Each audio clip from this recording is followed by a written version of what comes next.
حضرت رابعہ بصری رحمتullah علیہ ایک نہایت غریب گھرانے میں پیدا ہوئی۔ غربت کا یہ عالم تھا کہ پیدائش کا وقت دیا جلانے کے لیے نہ ہی تیل تھا، نہ ہی لپیٹنے کے لیے کوئی کپڑا۔ بچپن ہی میں والدین کا سایہ اٹھ گیا اور بصرہ میں پڑھنے والے شدید قحط نے بہنوں کو ایک دوسرے سے جدا کر دیا۔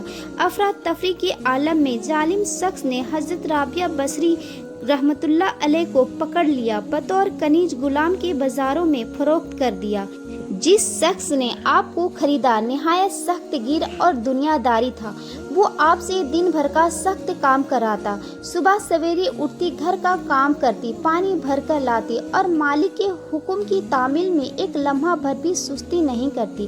بجائے آپ ایک معمولی کنیز تھی، لیکن آپ کے سینے میں جو دل تھا دھڑک رہا تھا، اللہ کی محبت میں شمشار رہتی تھی۔ دن بھر کی تھکا دینے والی مشقت کے باوجود بھی رات کا اندھیرا چھا جاتا اور دنیا نیند کے آغوش میں چلی جاتی۔ حضرت رابعہ بصری کا اصل وقت شروع ہوتا۔ یہ وقت ان کے اور رب کے درمیان ملاقات کا ہوتا ہے۔ ایک رات کا ذکر ہے کہ حضرت رابعہ بصری کا مالک اچانک نیند سے بیدار ہوا۔ اسے گھر کے کونے میں کسی کی گڑگڑانے اور رونے کی آواز آئی۔ وہ تجسس میں اپنی جگہ سے اٹھا، اس کمرے کی طرف بڑھا جہاں حضرت رابعہ بصری قیام پذیر تھی۔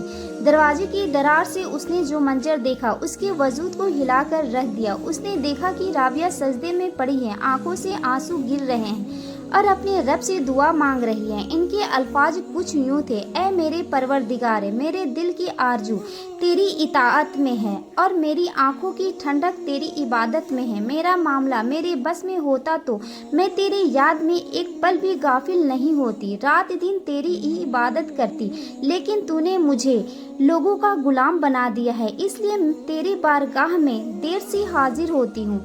مالک یہ الفاظ سن ہی رہا تھا کہ اس نے ایک عجیب کرامت دیکھی۔ اس نے دیکھا ایک نورانی قندیل بغیر کسی زنجیر اور سہارے میں ہوا میں معلق ہے اور اس کا نور رابعہ کے سایہ میں فگن ہے۔ اس نور کے پورے کمرے میں روشن کر رکھا تھا، لیکن یہ روشنی عام چراغوں جیسی نہیں تھی، اس میں ایک روحانی سکون اور ہیبت تھی۔ یہ منظر دیکھ کر مالک پر کپ کپی طاری ہو گئی۔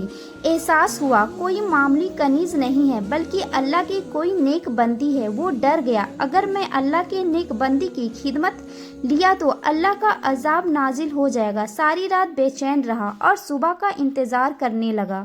اس کا نیکسٹ پارٹ دوسرے پارٹ میں دیکھیے۔ جزاک اللہ۔